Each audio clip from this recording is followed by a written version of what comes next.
hoeksluiper, het ek daarso beet, en ek is besig om 'n redelike groot geraas te maak, 'n klomp vonke op te skop, en een van my seentjies se maatjies het by hom gekuier,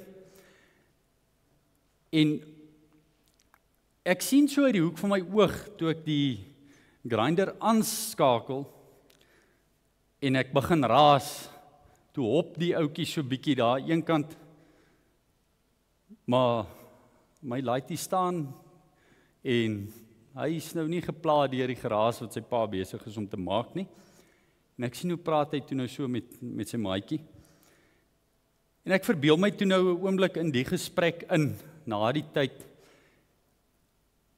en ek sien hoe hierdie ouetjie nou geskrik het, en hy sê vir Salmon, maar wat maak jou pa nou, wat gaan nou aan? En hy sê vir hom, nie bekommerd wees nie, my pa is net besig om te werk, my pa weet wat hy doen, jy hoef nie te worry nie. Daar's 'n stukkie van daai storie wat my aanhak by vanoggend se teks, en vanoggend se tema wat ons hanteer, wanneer ons saam met Rit 1 gaan lees. Miskien is dit iets vir julle om aan te dink later deur die dag. As ons begin lees in Rit 1, vers 1 sê dit in die jare toe die rigters nog regeer het. Nou, voordat ons enigstens verder lees, dit is absoluut nodig om te verstaan wat net in daai eerste klompie woorde van rigters staan, sodat ons nou kan begryp waar binne hierdie verhaal homself afspeel. Die tyd van die rigters geskied na Joshua, en Joshua het op die voorgrond getree na Moses se dood, en ons lees dan nou van Moses se dood in Deuteronomium, en Moses, die hele boek van Deuteronomium, interessant genoeg, al 34 hoofstukke, geskied oor 'n bestek van 2 of 3 dae. Die eerste, ek dink 32 hoofstukke is 1 dag se gebeure. En dit is waar Moses, die volk, die eerste geslag Israeliete wat oorgebly het na die vorige geslag uitgesterf het. Dis nadat hulle 40 jaar lank in die woestyn was. 40 jaar lank het hulle gewandel in die woestyn in 'n gedeelte wat hulle eintlik net 11 of 12 dae sou neem om deur te trek. Hoekom het dit gebeur? Ons onthou die verhaal van Caleb en Joshua en die verkenners wat uitgestuur is, en toe die verkenners terugkom, toe sê hulle, nee, kerels, julle verstaan nie, hierdie plek waartoe die Here ons stuur, dis gans onmoontlik, daar's reuse, ons sal dit nie kan doen nie. En hulle het nie op die Here vertrou nie, en op die ou einde het die Here vir hulle gesê, maar julle geslag, basies almal van 18 of 16 en ouer, julle gaan nie die beloofde land sien nie. En daarmee saam selfs ook Moses. Daar is soos 'n baie aangrypende, amper hartseer stukkie in Deuteronomium waar Moses vir die Here sê, maar Here, ek weet u het gesê ek kan nie die beloofde land ingaan nie, maar asseblief, nou mens lees daar sodat die Here eintlik kwaad raak vir Moses en vir hom sê, dis nou klaar. Nou soos wanneer jy vir jou kinders sê, ek het nou klaar gepraat. En Moses moet ook verlief neem met die feit dat hy nie die beloofde land gaan binnegaan nie. Dit is so ernstig God oor sy heiligheid en oor die gehoorsaamheid ook was wat hy van die volk vereis het. Tree terug, die Israeliete is uit Egipte uit bevry. Hulle was vir 400 jaar lank daar so in Egipte gewees. Ons weet lang jare na Josef daar aangekom het, ook ironies genoeg tydens 'n droogte, né? Die Here bied 'n interessante oplossing daar vir die probleem van droogte. Hy laat dit nie reën daar waar Jakob hulle is nie. Hy beskik dit so dat Josef in die tronk gegooi word in Egipte, en sodat sy pa en sy broers op die ou einde ook daar by hom kan wees en die Here sy plan van voorsienigheid daarso met hulle so deurbring. Nou hierdie gedeelte van die inleiding net om te sê dat God Israel geroep het om 'n heilige volk vir hom te wees. En dit was daar sodat hulle op die einde 'n seën vir al die ander nasies kan wees. En dit sodat God die mensdom met homself kan versoen. God se raadsplan deur die eeue heen, soos wat ons in Genesis veral lees en dan deur die hele Ou Testament, is daarop gerig om die verhouding tussen God en die mens te herstel na die sondeval. En gedurig deur word God se plan op, wil ek amper sê, katastrofiese wyse uitgedaag. Dink jouself in. Genesis, die skepping. God self sê, dit is goed. Toe die mens gemaak het, sê, dis baie goed. Hierso is alles presies soos dit moet wees. Die mens in sy verhouding met God, God in sy verhouding met die mens in sy verhouding met die natuur, met die skepping, alles is reg. Maar o wee, hier verskyn 'n karakter op die toneel, wat oënskynlik alles kom belemmer en God se raadsplan vir die verhouding tussen hom en mens heeltemal in die wiele kom ry, die sondeval. Wat doen God? God tree genadig op, hy gee die belofte in Genesis 3 vers 15, die oerbelofte, of die moederbelofte, en hy sê, maar daar sal 'n verlosser op die toneel verskyn, wat einde gemaak aan die sonde en die sonde se heerskappy. Wonderlik om daardie genade van God te sien, so ons lees verder met hoop en afwagting dat dinge nou gaan regkom. Nou sien ons Adam en Eva kry kinders, Kain en Abel, ons het so 'n maand of wat oor Kain en Abel gesels. So ons gesien maar hiersoos God se raadsplan is weer hier aan flarde soos dit vir ons lyk, want die een wat dan nou vroom en opreg was, Abel, word doodgemaak.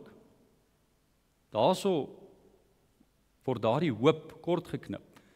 Kain lees ons van sy absolute boosheid en van sy nageslag se boosheid en ons sien, o, mensdom, daar's verseker nie hoop van daai ouens se kant af nie. En tog gee die Here vir Adam en Eva weer 'n seun, Set. Ons gaan 'n bietjie vorentoe verder in die jare en ons sien daar kom die sondvloed, weer eens so absolute verval, morele verval en algehele sosiale, politieke, godsdienstige, alles het in duie gestort. God stuur die sondvloed. Maar tog weer hoop wat daarmee saamkom, Noag, sy nageslag. Wonderlik, dinge moet ons nou regloop. Nie heeltemal nie. Ons sien hoe Noag se nageslag ook in sonde verval. Ons sien die toring van Babel. Op die einde verstrooi God die mense oor die aarde heen, verskillende tale, verskillende nasies. En dan kom sy ingrype weer by Abraham, waar hy hom daar uit Ur van die Galdeërs loop haal. En hy kies vir hom om 'n pad met hom te stap. God se raadsplan val in plek. Krisis op krisis, wat ons in die Ou Testament van lees, en deur die Bybel heen lees. Hopelose situasies, wat elke keer blyk God se raadsplan in die wiele te ry. Maar so lyk dit vir ons. En so lyk dit vir die mense in daardie situasies ook elke keer, nê. Tot by die grootste krisis waarmee die hele mensdom nog ooit van tevore gekonfronteer was, waar Christus, die Seun van God, die verlosser van die mensdom, doodgemaak word. Regtig, egtig doodgemaak word. 3 dae in die graf. Maar God doen 'n wonderbaarlike ding daar en hy wek hom op. Die dood kan nie vir Christus hou nie. Nou net op grond van hierdie paar voorbeelde wat ek nou genoem het, sou julle elkeen met my saamstem. God spesialiseer in hopelose situasies.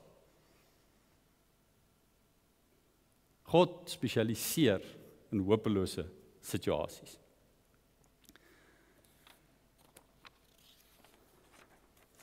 Nou die verhaal van Rut is gesetel in een van hierdie situasies. In die tyd van die rigters, te ou verstaan, dit is 'n verskriklike goddelose tydperk. As daar een sinnetjie is wat die meerderheid van ons sal kan opsê as ons dink oor die boek van Rigters, dan sal dit wees en elkeen het gedoen wat reg is in sy eie oë. Nee, dis nie 'n koerantberig wat ek verlede week raak gelees het nie. Dis in die tyd van Rigters. Elkeen het gedoen wat reg is in sy eie oë. En die absoluut gruisame en verskriklike verhale wat ons in Rigters teekom, oor hoe dit lyk in 'n tyd waar mense net doen wat hulle dink reg is. God stuur die rigters, dis 'n kontinue siklus van sonde en verval, straf en oordeel, berou, vergifnis, verlossing, dan weer sonde en verval, straf en oordeel. En so gaan daai siklus deur die boek van Rigters die hele tyd. En dit gaan van kwaad tot erger. Net so ou dink, "Sjoe, hierdie is 'n erge situasie. Hier moet daar 'n ouderdomsbeperking op hierdie boek wees wat hier geskrywe staan." Dan lees jy die volgende verhaal, dan besef jy, die vorige een was eintlik baie lig van nature gewees. Skryf ook die verhaal van Samson daarso. As jy nou regtig die verhaal van Samson gaan lees, dan besef jy, die ou is nou regtig eintlik nie hierdie rolmodel wat ons vir die kinders altyd wil voorhou in die kinderbybels nie. Hierdie ou was ook maar 'n uitvaagsel gewees op sy beste. Maar nietemin, dis te midde van hierdie tyd wat die verhaal van Rut afspeel. Te midde van 'n groot droogte. 'n Droogte wat mense dwing om te trek. Om 'n ander heenkome te loop soek. Op 'n plek waar dit blyk beter te gaan. Dis op daardie punt wat ons nou verder gaan lees in Rut 1.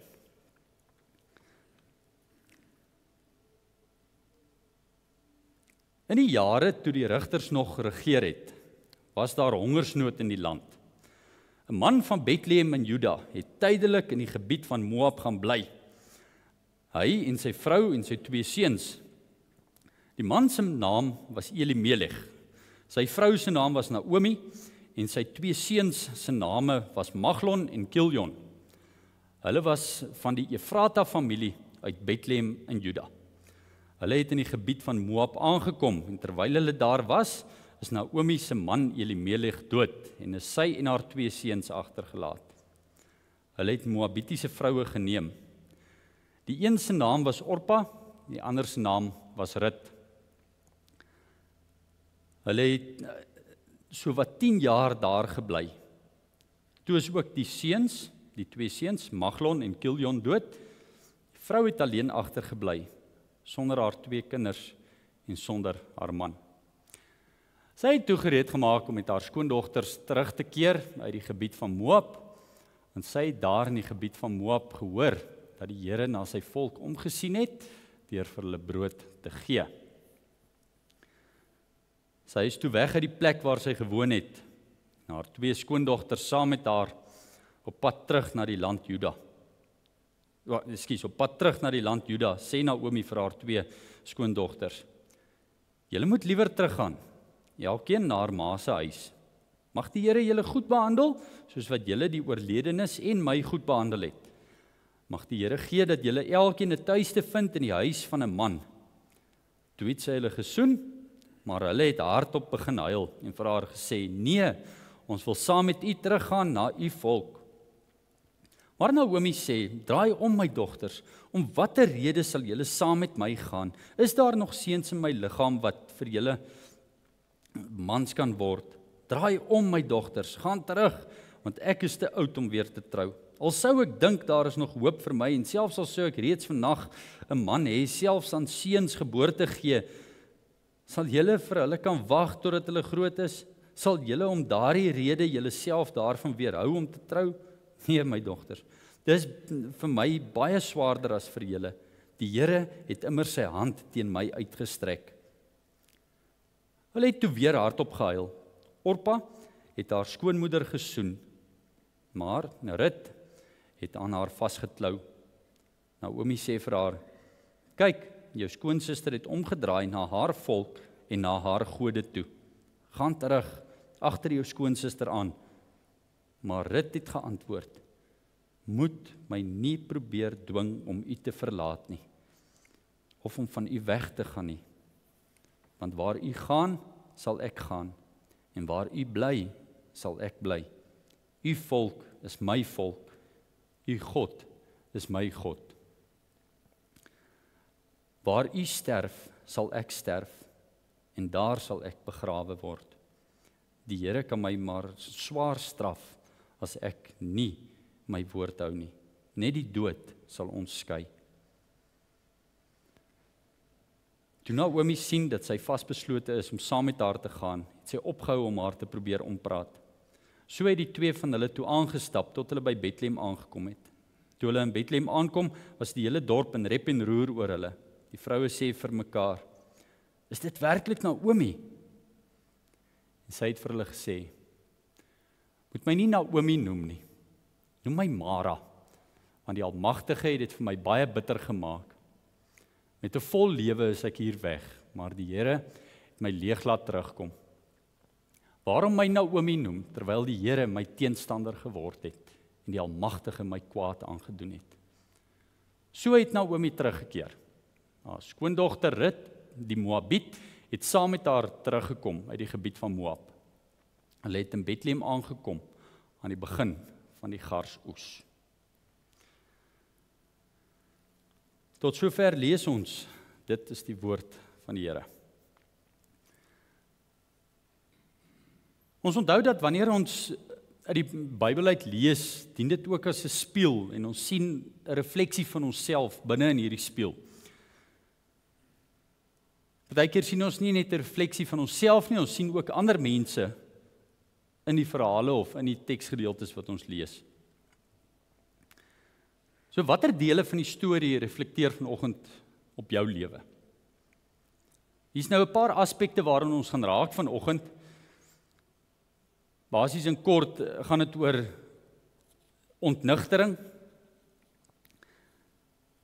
die invloed van medegelowiges op mekaar, die belydenis van wie God is, en die groter prentjie.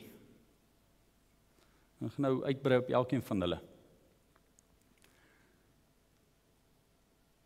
Naomi hulle is uit Bethlehem uit weg met die verwagting dat goed gaan beter gaan. Hulle sukkel, ons sien dis 'n droogte, die plan is om netlik Moab toe te gaan om ten minste heenkome vir hulle en die twee seuns daar te hê. Op die ou ende staan daar hulle 10 jaar daar gebly. En in die 10 jaar is Elimelech en haar twee seuns dood. Naomi is ontnigter. Wanneer sy by die vroue van Bethlehem terugkom en sê ek is met 'n vol lewe hier weg. Duidelik het sy tyd gehad om 'n ander perspektief op haar situasie te kry. Waar hulle aanvanklik weg is uit Bethlehem uit, omdat hulle tekort gehad het. Kyk sy terug en sy besef dat haar lewe vol was.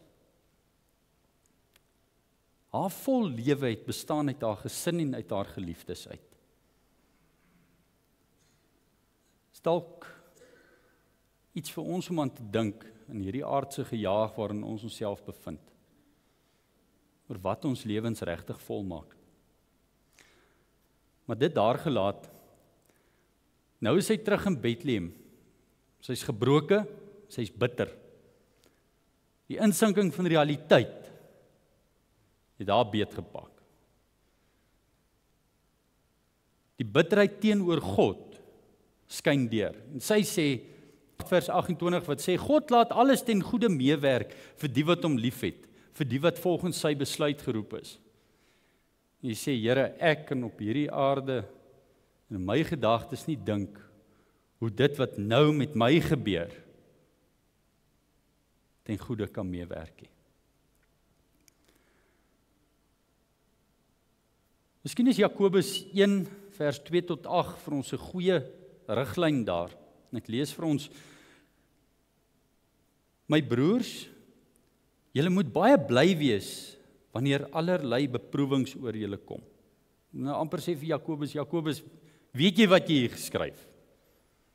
Is jy alright as jy dit sê? Dat ons moet bly wees oor beproewings wat oor ons pad kom. Maar kom ons lees verder. Want hy gee 'n rede hier. Hy sê, want, soos julle weet, as julle geloof die toets deurstaan het, stel dit julle in staat om te volhard. En die volharding moet einduit volgehou word, sodat julle tot volle geestelike rypheid kan kom, sonder enige tekortkoming. Sien daar, hoekom ons moet dankbaar wees vir die tye van beproewing.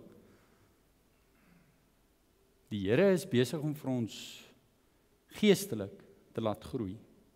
Is ons bereid om 'n werkbare stuk klei in die hand van die pottebakker te wees? Of sit ons teë? Is ons bereid om God op sy terme te dien? Of wil ons vir God sê hoe ons dink dinge moet werk? Ons lees verder, vers 5. As een van julle wysheid kort kom, moet hy dit van God bid, en hy sal dit aan hom gee. Want God gee aan almal sonder voorbehoud en sonder verwyte. Maar 'n mens moet gelowig bid en nie twyfel nie. Want iemand wat twyfel is soos 'n brander in die see, wat deur die wind aangejaag en heen en weer gedryf word. So 'n mens wat altyd aan die twyfel is en onbestendig is in al sy doen en late, moenie dink dat hy iets van die Here sal ontvang nie. So te midde van jou swaar kry en beproewing, vra vir die Here vir wysheid. Bely dit en sê, Here, ek kan nie verstaan. Ek kan nie insien nie. Ek het nie die wysheid wat nodig is om te sien hoe enige van hierdie goeters kan uitloop tot u eer en u verheerliking en hoe dit ten goeie kan meewerk nie.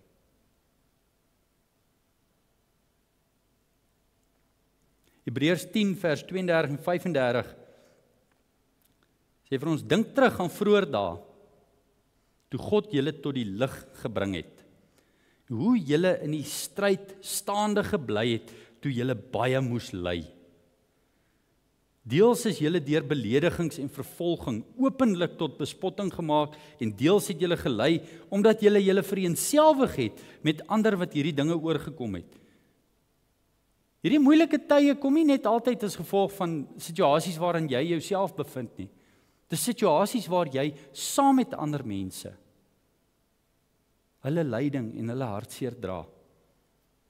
Julle het met die gevangenes meegevoel gehad, en toe op julle besittings beslag gelê is, het julle dit met blymoedigheid aanvaar, omdat julle geweet het dat julle 'n besitting het wat beter en blywend is. Julle geloofsvertroue moet julle dus nie prysgee nie. Dit hou groot beloning in. Volharding, weer eens volharding, is wat julle nodig het om die wil van God te doen en te ontvang wat hy beloof het.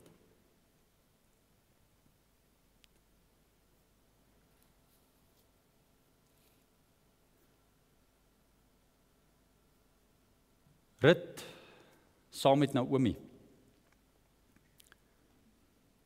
Ons moenie miskyk dat Naomi se invloed op Rut se lewe ook duidelik in hierdie teks sigbaar raak nie. Ons sien hoe Naomi vir albei haar skoondogter sê, gaan terug. Ek wil regtig die beste vir julle hê. Ek wil hê julle moet 'n man kry en kinders kry en dit moet goed gaan met julle. Gaan terug en mens stel selfs daai stuk wanhoop en bitterheid in Naomi op, wanneer sy vir Rut sê, maak soos jou suster en gaan terug na julle gode toe. Gaan terug na jou ma se huis toe. Gaan terug. Hierdie seer waarin ons is, of waarin ek is te seer. Maar Rut sê nee. Rut sê nee. Ons kry 'n pragtige beeld hoe gelowiges mekaar in tye van nood en swaar kry en moeilike tye onderskraag. Hoe iemand wat in 'n stadium van haar lewe deur Naomi bedien is, vir Naomi bedien.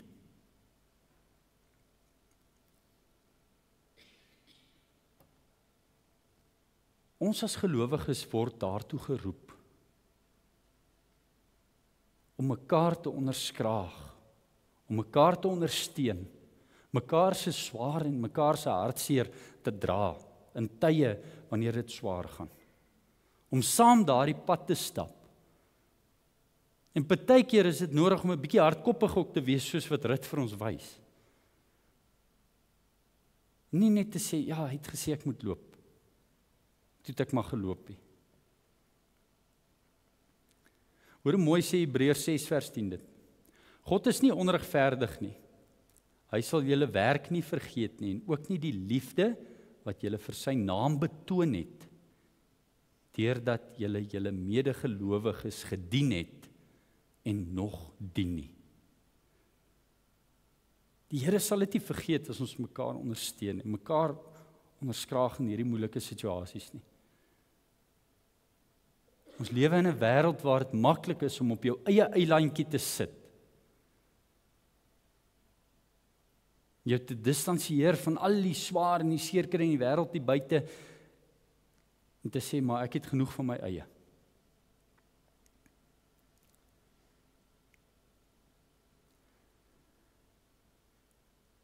Rut sê vir Naomi dat die Here ook haar God is. U God is my God.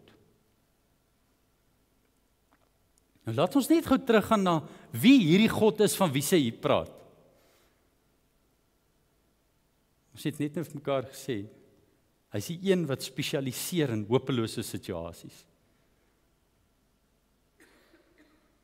God is die God wat spesialiseer in hopelose situasies. Is nog 'n vraag vanoggend vir elkeen van ons. Het jy vergeet wie God is?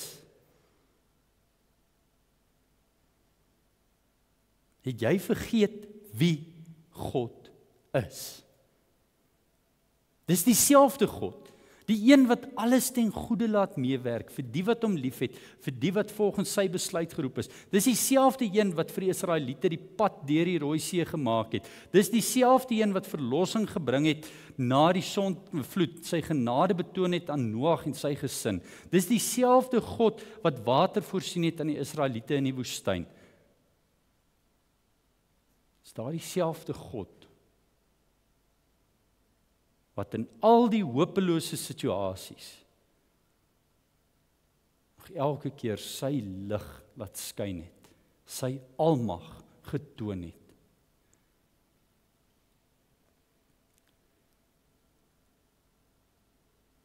Ons het onlangs Pinkster herdenk, die uitstorting van die Heilige Gees.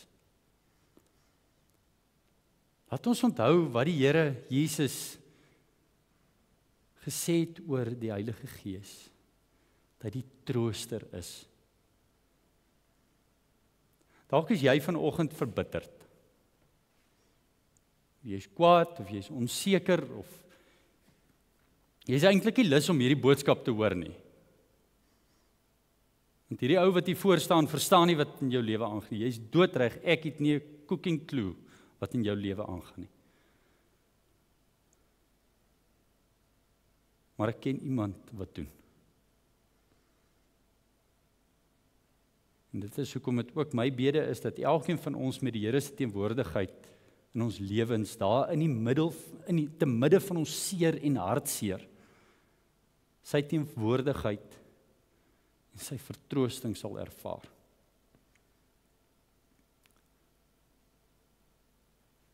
Dalk is jou lewe nie so stikkend en so seer soos wat hy al van tevore was of kon wees nie. Maar ek is bereid om geld daarop te sit dat jy iemand ken wie se lewe so stikkend en seer is.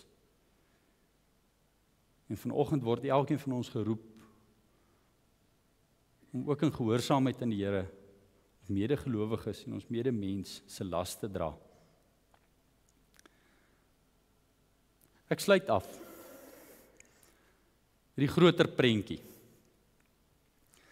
Nou deurgaans wat ek met Rut besig is dit vir my moeilik om nie die groter prentjie, die hele tyd in gedagte te hou nie. Ek voel geïndoktrineer omdat ek die stories se einde ken. Dis nou soos as jy nou nie die rugbywedstryd kon kyk nie en jy sê vir almal rondom jou, moenie vir my sê wat die telling was nie. En laat iemand nou net vir jou sê wat die telling was, dan kyk jy die hele rugbywedstryd met daardie wete in jou gedagtes. Jy weet selfs al loop hierdie span nou 40-0 voor. As die eindtelling 42-40 was, gaan jy tot in die laaste minute daardie wedstryd bly kyk met die wete dat die eindtelling is 42-40. En jy weet iewers gaan hier 'n reuse wending in die wedstryd kom. Dis hoe die boek van Rut ook tot 'n mate is. Ons almal ken die verhaal van Rut. Ons weet Rut en Boas trou, hulle kry vir Obed en Obed word die vader van Isai, Isai word die vader van Dawid.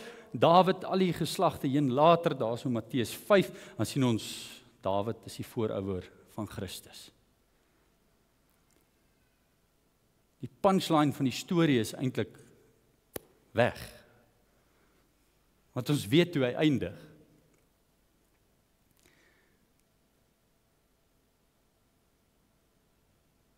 Ons weet dat God se kinders vir die ewige lewe by hom, saam met hom bestem is.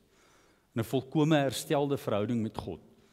Vry van seer, vry van hartseer, vry van pyn, vry van geweld, vry van boosheid, vry van al hierdie aardse bekommernisse waarmee ons gekonfronteer word.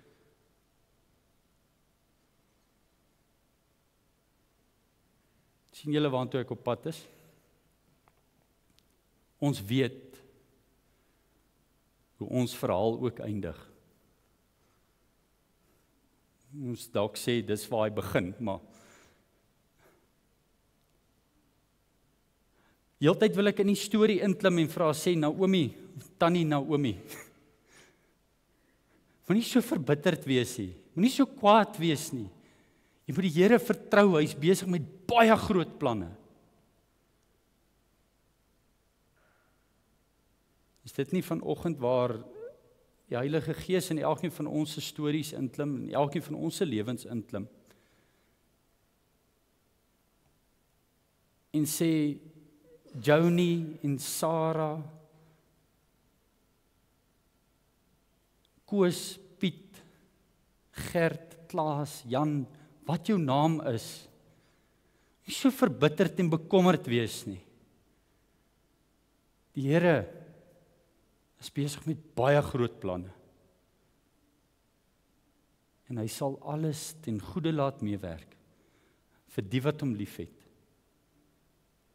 Vir die wat hy volgens sy besluit geroep het.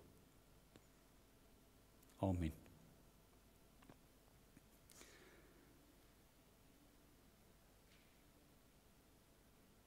Vader, te midde van die seer en te midde van die hartseer waarin ons onsself dikwels bevind, te midde van die stikkendheid van die wêreld rondom ons en partykeer selfs die stikkendheid in ons eie lewens.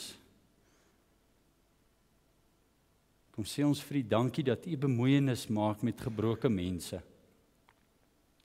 Dat U uitkoms kom skenk, dat U vir ons 'n hoop gee op 'n toekoms.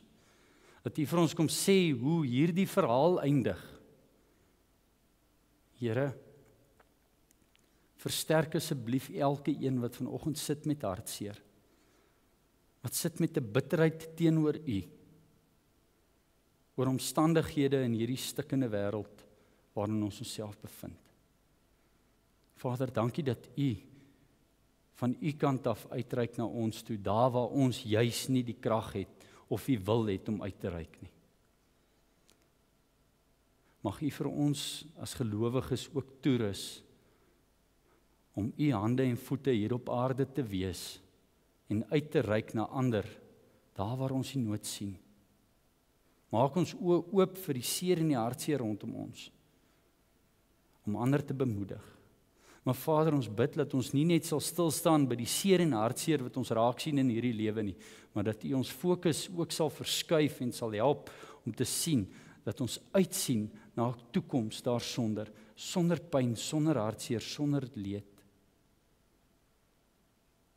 Here, en dat U met elkeen van ons hier op aarde pad en 'n doel het.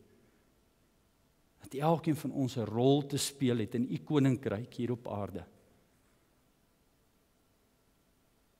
Mag dit deur die krag van die Gees in ons elkeen gebeur. Vernuwe ons denke, vernuwe ons harte, Here, sodat ons U al meer en al beter kan leer ken en U al meer en al beter kan dien. Ons dankie vir U liefde, Here. Die liefde wat alle verstand te bowe gaan. En die vrede wat U vir ons gee, te midde van die grootste en donkerste storms. U is waarlike God, die God wat spesialiseer in hopelose situasies en uitkoms. Amen.